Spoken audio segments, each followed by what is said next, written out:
Tales of Moonlight and Rain. The Blue Hood. Aozukin. Ueda Akinari. Once upon a time, there was a holy monk named Kyan Zenji, who was highly virtuous. From an early age, he had understood the true meaning of Zen Buddhism, and he always devoted himself to the practice of pilgrimage, traveling around the country. One year, after completing his summer retreat at Ryutai Temple in Mito Province, he set out for the eastern provinces, intending to stay in the Asha region that autumn. After a series of journeys, he eventually entered the province of Shimizu. When he arrived in a village called Tomita in this province, it was already dark, so he stood in front of a large, prosperous-looking house and asked for lodgings for the night. Just then, some men returning from the field saw the monk standing in the dim evening light, and, looking very frightened, cried out loudly, "The demon of the mountain has come! Come out, everyone!" Hearing this, the house suddenly became noisy, and women and children cried and screamed, rolling around, and hiding in shadows and corners where they would not be seen. A man who seemed to be the owner of the house came running out with a pointed pole in his hand.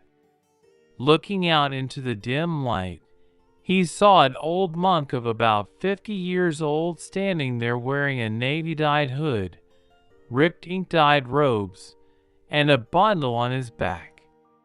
When he saw the owner, he raised his walking stick as if to beckoning and said, "My lord, why are you being so cautious? I am a traveling monk who wanted to stay for the night, and I was waiting for someone to come out here, and I never expected that I would be treated so suspiciously. There is no way a skinny monk like me would rob someone, so please do not suspect me." The host then threw away his pole, clapped his hands, laughed, and said, "I am sorry for scaring the traveling monk because of their naive mistake. I would like to atone for my sins by offering you lodging for the night." He then bowed respectfully and led the monk to the back of the house, where he enthusiastically served him dinner. After the meal was finished, the host began to speak and told the following story. When the tenant farmers saw the monk a moment ago and were afraid, thinking that a demon had come, there was in fact a very good reason for their fear. Let me tell you a story. Here is a rare occurrence in the world. It is a truly mysterious story, but please spread the word to the people of the world. There is a temple on the mountain above this village. It was originally the family home of the Oyama clan, and for generations, virtuous monks have served as its chief priest. The current chief priest is the nephew of a certain someone, and is known for his particularly deep learning and training. The people of this country have come to worship him by giving him donations of incense, flowers, and candles. If someone came to my house, he visited us often, and we enjoyed a very friendly relationship. One day, in the spring of last year, he was invited to the country of Ekigo to be the precept master for the initiation ceremony, staying there for over 100 days. When he returned from there, he brought along a boy of about 12 or 13 years old, who he had to look after. As the boy's appearance was elegant and beautiful, the emperor was deeply fond of him. and it seemed that the boy had somehow become neglectful of the Buddhist training to which he had devoted himself for so many years. However, around April of this year, the boy fell ill and took to bed, but as the days passed, as the illness worsened, the head priest became very distressed and even called in a distinguished official physician from the provincial government to examine the child, but to no avail, and the child eventually passed away. Just as one loses a precious jewel from one's bosom, or the flowers in one's hair or crown are blown away by a storm, the head priest was overcome with grief at the loss of something he loved and cherished, and was unable to shed tears or cry out loud. However, he was so distressed that he did not cremate the body or bury it, but instead pressed his own face against the corpses, clasped his own hands in the corpses' hands, and spent several days there. He died, but eventually went mad, and played with the child just as he had done when the child was alive, eating the flesh and sucking the bones, not wanting the flesh to rot, until he had completely eaten it all up. The people at the temple were shocked, saying, "The head priest has finally become a demon," and fled the temple in a panic. After that, the head priest went down to the village every night to attack the villagers and terrify them, and once he dug up a grave and ate the flesh of a newly dead corpse. I had heard about demons in old stories, but I saw with my own eyes that the head priest had become a demon. However, with our power, how could we stop this? All we could do was to close the doors of every house when night fell, and in recent times this story has spread throughout the country, so people have stopped coming and going. In fact, that was the reason why I mistook the monk for a demon, he said. When Kayan heard this story, he said, "There are strange things in this world. Generally, those who are born as humans do not know the vast teachings of the Buddhas and Bodhisattvas, and end their lives foolish and twisted. They are dragged along by the evil deeds of their lusts and evil thoughts. Sometimes they take on the form of an animal they possessed in life to vent their anger, and sometimes they become a demon or a cricket and cause trouble. There are countless examples of this from ancient times to the present. On the other hand, there are also people who become demons while still alive.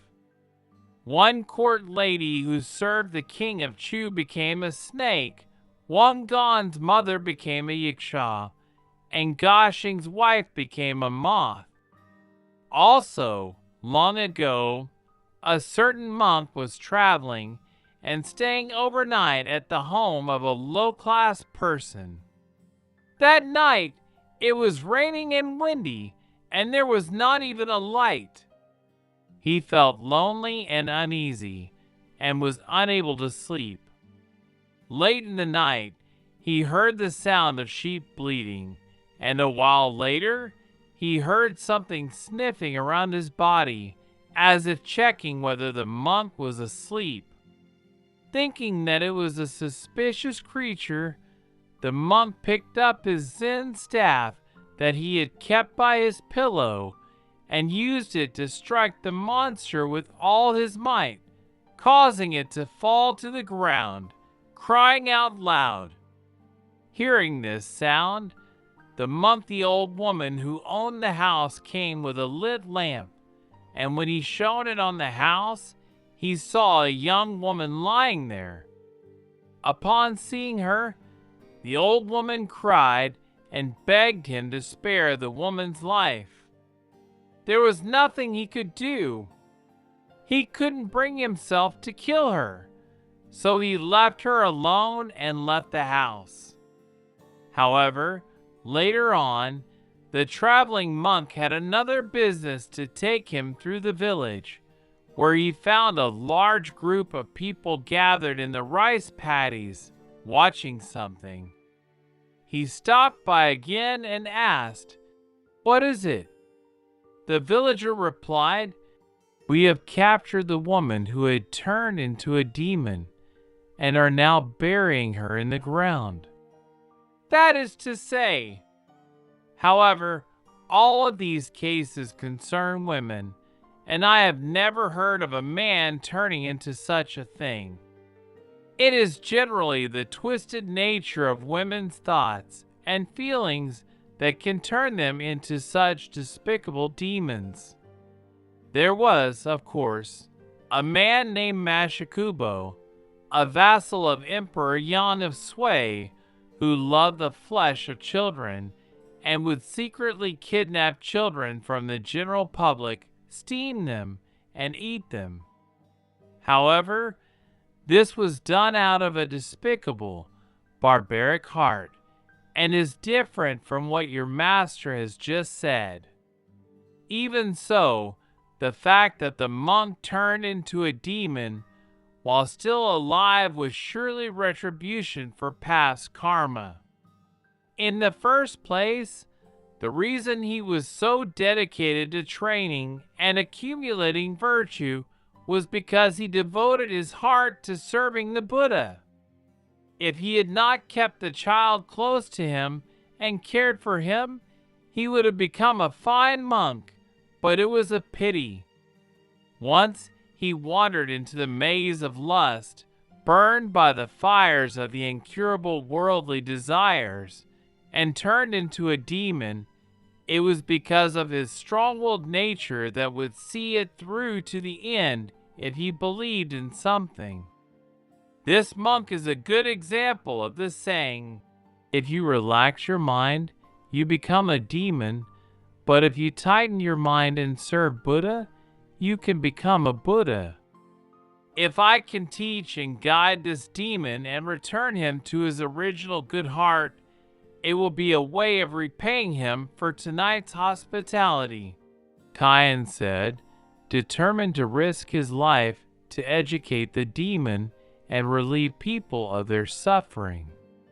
The host rubbed his head against the tatami mat and said, "If you do that, the people of this region will feel as if they have been reborn in paradise," and was overcome with tears of joy. Although they were staying in a mountain village, there were no significant temples nearby, and on a quiet night with no sounds of shells or bells to be heard, the late moon, about 20 days old, rose, and its moonlight filtered through the gaps in the old door. Realizing that night had finally fallen, the host said, "Now, good night," and retired to his bedroom.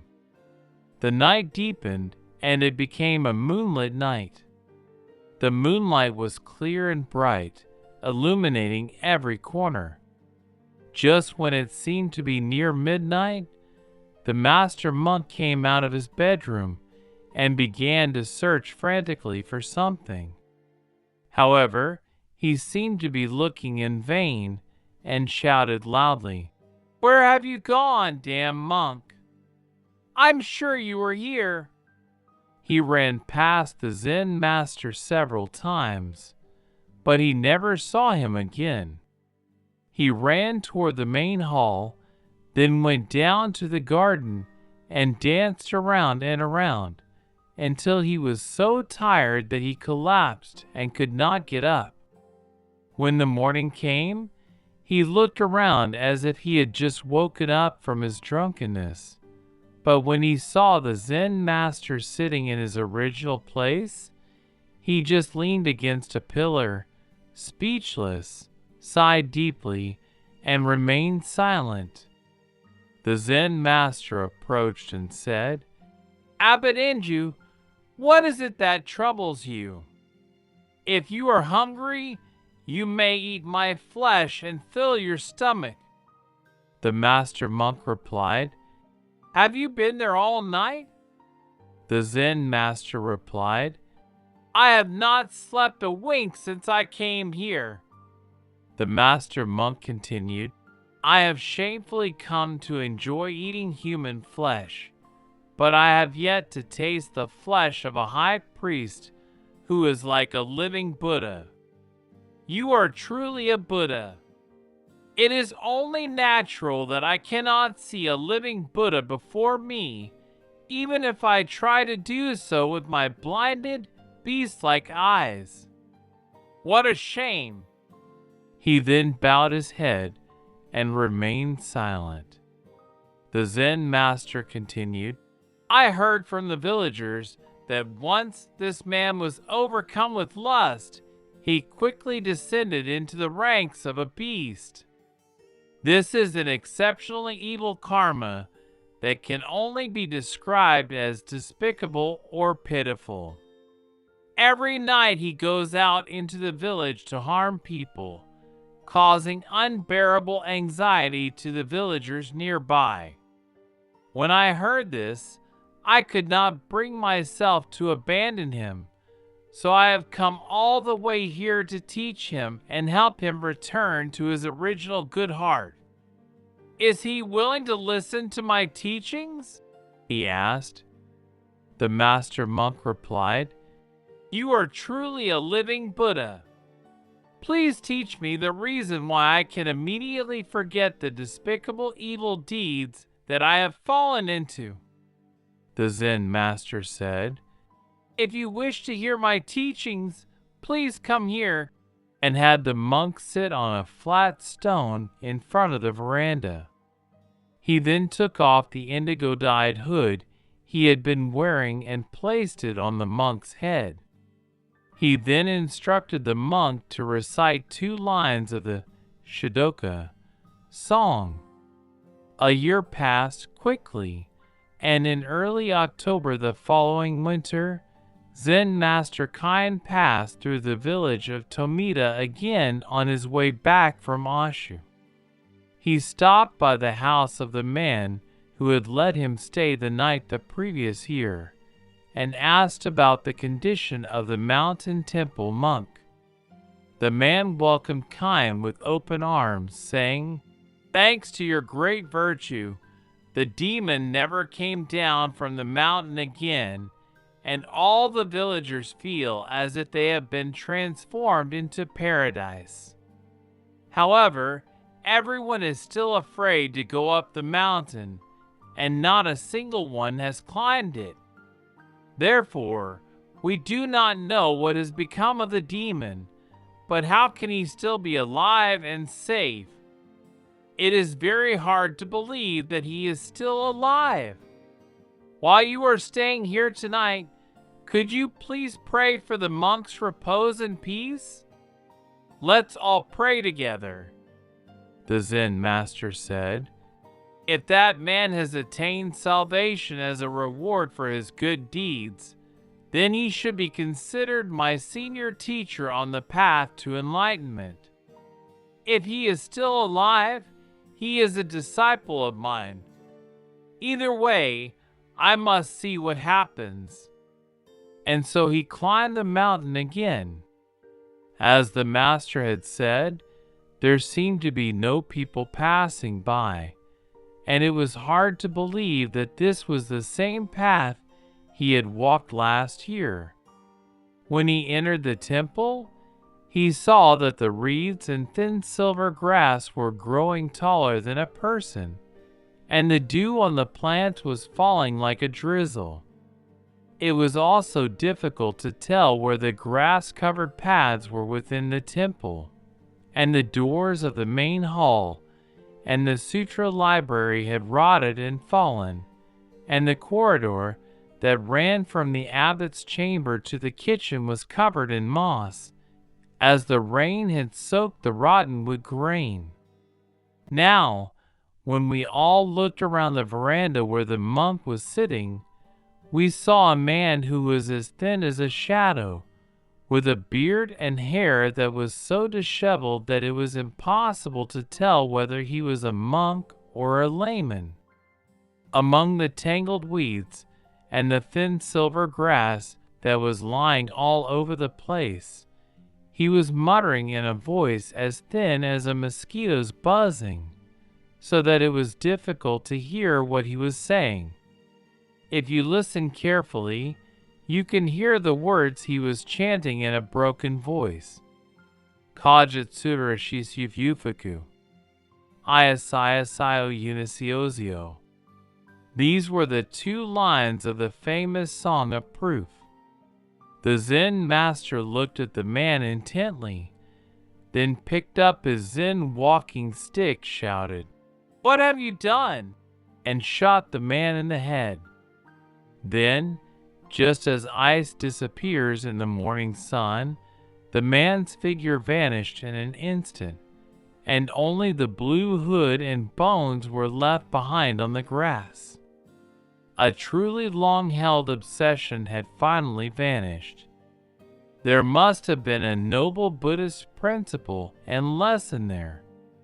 Because of this, the Zen master's immense virtue became known even in distant countries and abroad, and people praised him, saying, "It is as if Bodhidharma, the founder, is still alive."